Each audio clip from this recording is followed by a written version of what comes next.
People know that I'm a very lazy tailor. I don't know if you know, but I am a very lazy tailor. But when it comes to teaching, I enjoy the teaching aspects of sewing and tailoring. But sitting and sewing, God, it is very hard for me.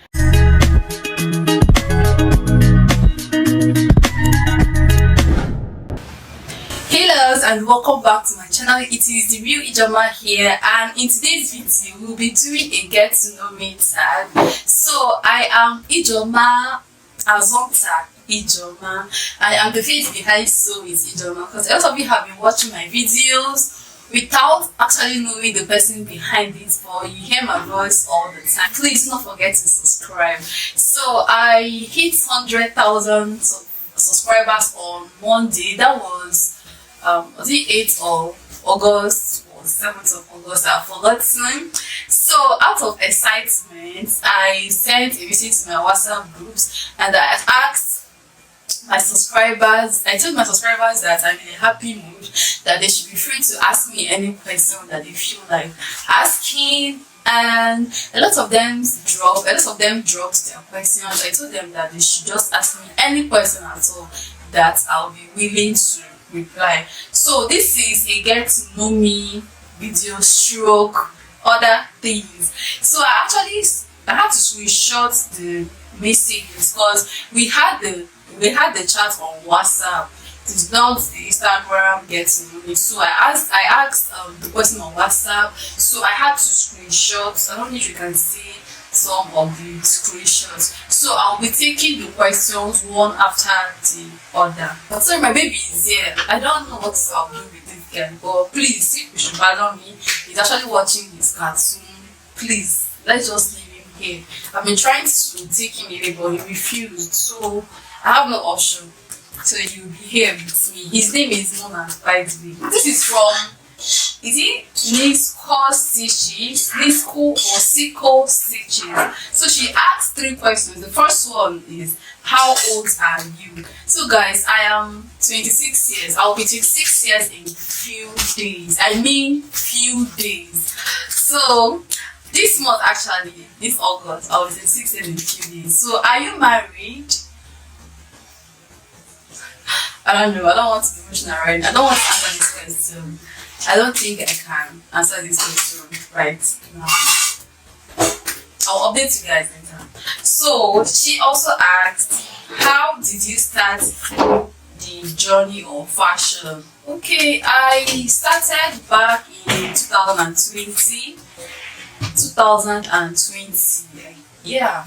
So I started learning this sewing when I was doing my NYSC. I shared this story one time ago. I started this sewing when I was doing my NYSC. That was in 2020. So my baby was 3 months old that time, and I was staying at home. So out of boredom, I started learning this fashion and designing. And when I started learning it, I didn't have any bigger picture in mind. I just wanted to learn the stuff, just pass time. I only wanted to pass time. I didn't know that it would get to this stage at any point. I didn't know. I just started it to pass time. So at the end of the day, after this service, there was no job at site, so I had to start sewing. That was how I started this journey. So 3 months after I started sewing, I started doing YouTube. I started teaching people YouTube. I learned this sewing just for 3 months. And the shop that I was learning the sewing closed down. I learned from an outside guy, Nura.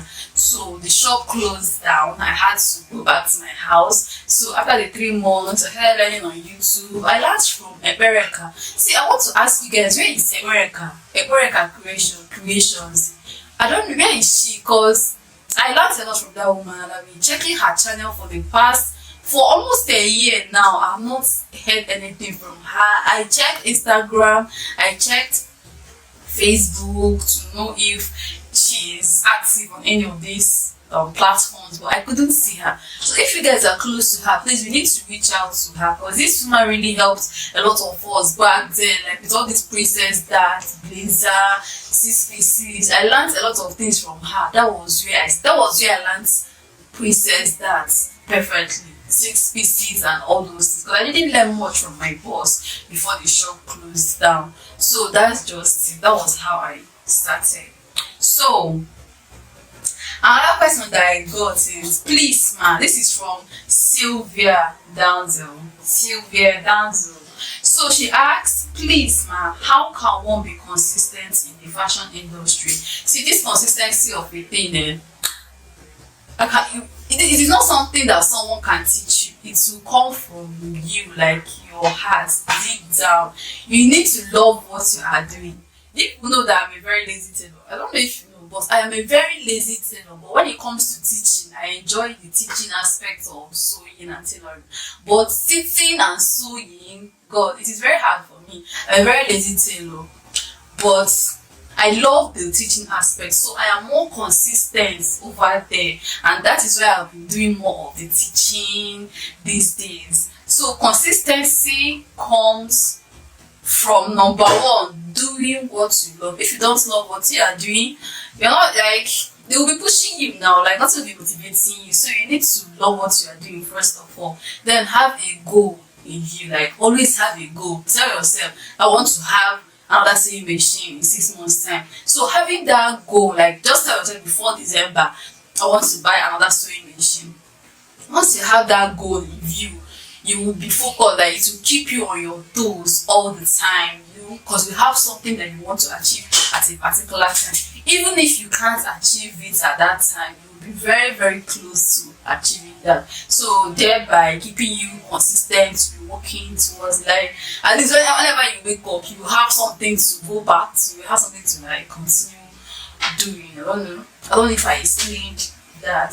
So another question that I got is from Daniela Perpetual, and she asked, ma, when you started, I know things was never that easy for you. Do you have this thought to quit or continue?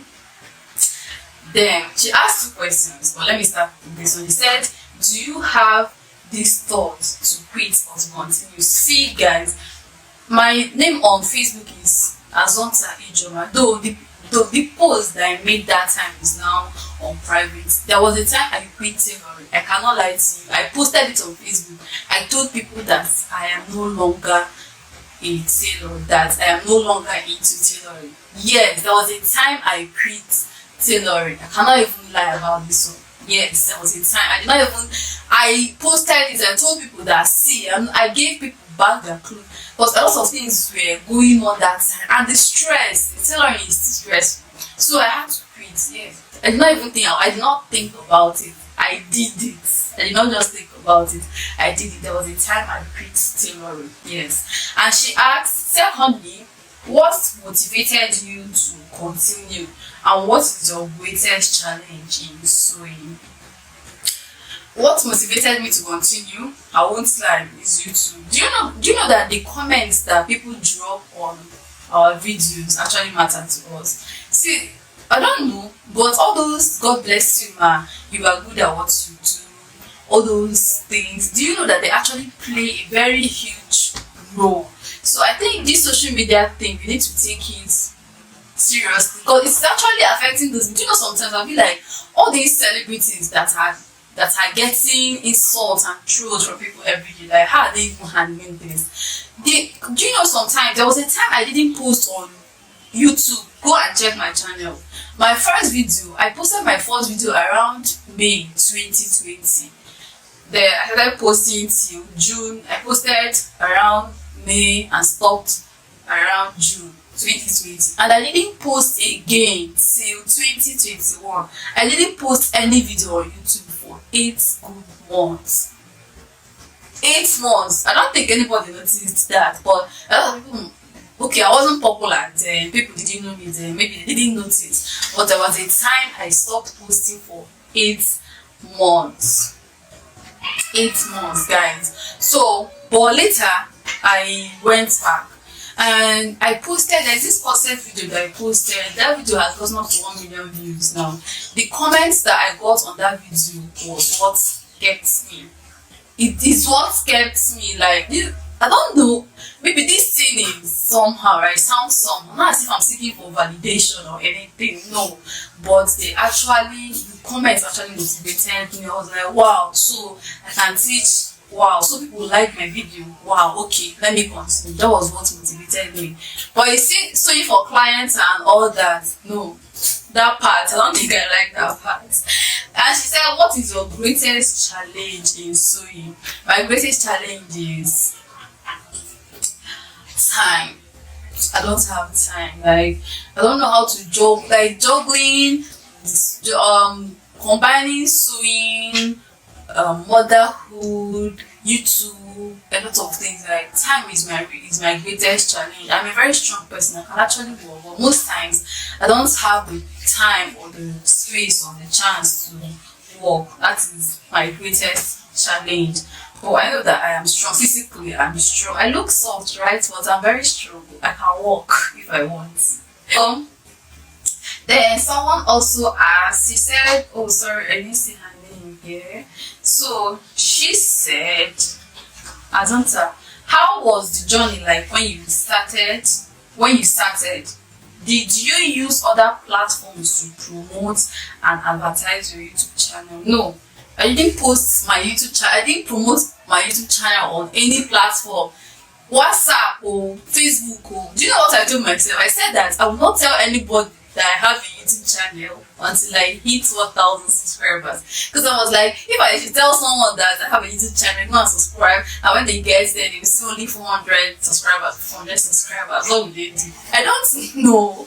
But that was how I felt back then. I didn't tell anybody. I was just posting. I was like, YouTube will favor me one day. If I post, I'll be like, YouTube will favor me one day. I was like, YouTube will favor me. YouTube will favor me. I didn't tell anybody until I hit 1,000 subscribers. So I can't say that I promoted. I didn't pay for any ad. I didn't tell anybody to come and subscribe. I just wanted the subscription to come from the heart of my viewers. Like, I don't really like begging people to subscribe. I just want to put in the work that when they see my video, they will be willing to subscribe. There's no point promoting all these things. And if you are promoting your channel, maybe you will get the subscribers. But you know, at the end of the day, they will end up not watching your videos. They will subscribe for subscription's sake. They will not watch your videos. So what's the point? I didn't promote anything. She said, what will you recommend? And she said, plus what you will recommend and advise beginners in fashion and YouTube to do. If you're a beginner, the only thing that I'll tell you is to be consistent. There's no formula to this. The only known formula for now is consistency. Just be consistent. Do not do and stop like me. And even I posted for that 8 months that I took a break, you know, by now I'll be close to 200,000. Though I'm very grateful that I'm at 100,000. But imagine what would have happened if I posted for that 8 months that I took a break. I don't know if you understand. So for now, consistency is just it. So this is from Dale. I'm always seeing comments from Dale. And she asked, I draw inspiration from you and I would like to kickstart my fashion line as soon as possible. And she goes, what does it take to stand out in the fashion line? She asked so many questions, but let me start with this one. She's asked, what does it take to stand out in the fashion line? It's just creativity. You have to be creative. You have to do what others have not done. Even if they have done it before, you need to be creative enough to, like, to reinvent it, to, oh god, I've forgotten the word to use, but even if that thing has been there for so long, you have to reinvent, you have to know your way around it so that you can come up with something unique. Uniqueness is something that will keep you. You see Tubo, you see Vicky James, we know Tubo, we know Vicky James, we know Lamiki. So there's this thing about them. Once you talk about waist cinching or waist snatching, the first person that will come to your mind is Vicky James, right? So when it comes to diversity, when it comes to, you know, unique styles too, but will come to your mind. When it comes to blazers, you will have Ola's Grace, blazers, trousers, you will have Ola's Grace. When it comes to Ankara, you have Stitches by Icy. So just find something and be good at it, just stand out. I think one of the things that made people to know me on YouTube is corsets. Not because I know how to cut corsets, I know how to sew corsets or like that, but I know how to teach it very well. So I know how to break things down. So I had to break that corset one down very well, and I think that's the thing, that's my strength. I think I know how to explain things. Abby? So the second question is, was it this smooth when you started? If no, what challenges have you faced in the fashion industry? Like I said before, time. She said what she asked was it this smooth? It is not smooth even till now. Like it has never been smooth. If I tell you that it is smooth, I'm lying. It has never been smooth. Though now somehow at least, but it was never ever smooth. I cannot lie to you. With the numerous risks in running businesses in Nigeria, how have you been able to stay on top of your game? Am I even on top? I don't think I'm on top. But yeah, I don't even know how to go about this. I don't know what to say, but man, running a business in Nigeria is hard. Did I tell you guys, I used to have a shop, I used to have a space in Abakaliki, Udemezue, popular Udemezue. Don't ask about me there. I used to have a shop there before I went home. I actually went home because of the tax in Ebonyi State. Like I'm just running a small business and they didn't even allow me to breathe. The taxes that we were paying there was just so much. Then clients, sometimes they will not complete your bills. Like, God, maintaining a business in Nigeria, is there electricity? Because I cannot work without light. I don't even use a manual machine like that. Then when you are creating content, you need lights now. You need your ring light.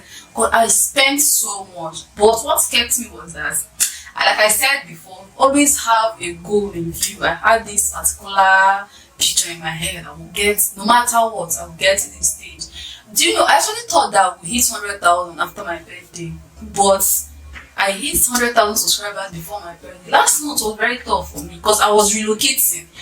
But I said that I cannot stop posting videos because of this relocation. I kept posting videos. Like, I packed into this house. The next day, I started sewing. Just to maintain, just to keep up with posting. And as God may have it, I hit 100k before the date that I even had in mind. So, that's just it. I had a bigger picture, I had a goal in view. That was what kept me going. So that's just the only thing. So she also asked, please share tips on how to start up a ready-to-wear brand. Can it be run alone for the start? I think this would be a different topic, how to run a ready-to-wear brand. I can't really talk about how to go about the business now. I think I'll have to post a different video. Okay, for that, I promise. So, this is coming from Ikendirin Chika. The first question she asked us, how to structure your fashion business so that it can function even without your presence. See, one thing about this business is your presence matters. I don't know, maybe the other parts of fashion, maybe the ready to wear and all that, you can actually run it without your presence. But see, to be honest, your presence matters. Your presence matters. If you want to run a sustainable fashion business, you must be there to avoid stories that touch. So, if you can see, Vicky James is always at work. All these big top designers are always at work. So, I think your presence is needed. Maybe not all the time, but if you want to run that type of business, try and train people by yourself. You will have to, struggle for some time. You will need to train people by yourself so that even when you are not there, they will do the work almost the same way you do it when you are there.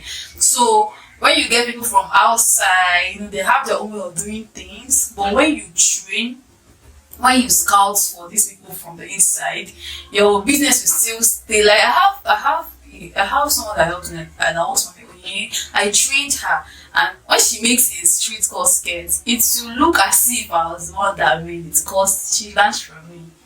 You don't need to, so you have to train people by yourself before you can get to that stage. So tips on how to handle tailor in regards to paying them weekly, monthly, or on each job done. So the best thing is to be paying these people per job. Though it's more expensive somehow, but paying them per job motivates them. Because I have had 2 tailors that have worked for me in the past. So paying them per job is better. It's more expensive, but it's better. Though there's some people that you can pay per month. It depends on the type of job you get. Before you get to the stage of employing a tailor, I think you need to be charging higher. You need to be charging like 15k, 10k. Maybe you pay them 3,000 for a skirt and blouse. Ankara that you not even spend so much on when buying the materials. I don't know if you understand. So you need to, I don't know how to put it, but you actually need to know what works for you. But paying them per job is better. It will make them to work hard. But if you're paying monthly or weekly, they can come to work and start sleeping, knowing that at the end of the month they are collecting their salary. I think people should drop their view on this. But that's what I think. Paying them monthly is better for me. I don't know. So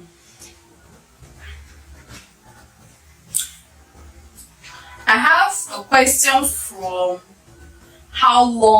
from Endless Beauty. She asked, how long have you been sewing? Where do you draw your inspiration from? I told you guys that I learned sewing in 2020, right? Yes. I started sewing in 2021. Okay, no, I learned sewing in 2019. Sorry, also 2020 is actually 2019. 2019, 2020, yeah. But I actually started sewing around October 2020. That was when I started sewing officially. So I can see that I started sewing around October 2020. So I've not even lasted that much in this business. It's just like 2 years. So that was when I started sewing, October 2020. So she said, where do you draw your inspiration from? Inspiration, I don't know. I can't say that so anyone is motivating me. Though some people do motivate me, but my inspiration comes from me. There's some things that I want to achieve, and how else can I achieve it if I don't work? I'll have to work. See, my problems are my motivation. They are my inspiration. The problems I have is my biggest inspiration. My issues, my problems are my biggest inspiration. The problems I have, just tell yourself the problem. It depends on the type of problem you have. But me, I have many problems. So that's my biggest source of inspiration and motivation. Because I'll have to work before I can solve them. That's my only, I need to be real. I don't want to start calling names now. So I got a question from AB. AB said, how did you start the fashion business? Do you have a physical training? How were you able to cut and sew every content you put up in your channel? What was your biggest challenge? Thank you, IG, for all you do. So AB, you actually asked a very tangible question. She said how I started. I've told you guys a lot of stories about how I started. So did you have a physical training? Yes, I had a physical training for 3 months. 3 months, I repeat. So how were you able to cut and sew every content you put up in your channel? See, I don't even know. Sometimes if you ask me, I can't really explain. I don't even know who is teaching me some of these things. Though some I learn from people, some I learn from YouTube videos on this YouTube street. So I still learn some from this YouTube. But there are some styles that even after sewing them, I'll be like, IG, how did you even do this? Like, some styles that when you show, you'll be like, no, I cannot do it. But at the end of the day, I'll put my head down and I'll start breaking it down bit by bit. I'll start searching on Pinterest, on Google, Instagram, Facebook. I'll start making researches. Then there are some that I'll have to sleep over. Like, I'll be like, God, help me. Just explain this style to me. And he will. Like, sometimes I get inspiration, even in my dream. I'm sorry, but sometimes, even when I'm sleeping, I see style I bought in my dream. I don't know if it happens to a lot of tailors who they sew in their dream, they cut in their dream. So some of them, I don't know how they normally come, but I don't know. I'm just putting up content. Guys, that will be the end of today's video. I think I'll answer all your questions. If you still have more questions, just feel free to drop them in the comment section. I'll go through them. I'll answer you guys. Sorry, I don't know if I missed anybody's question, but I think I tried in answering most of them. So thank you guys so much for watching my video. I appreciate you all so much. And this is my new channel. Please don't forget to subscribe. I'll be posting my lifestyle content on here. So subscribe and see you in my next video.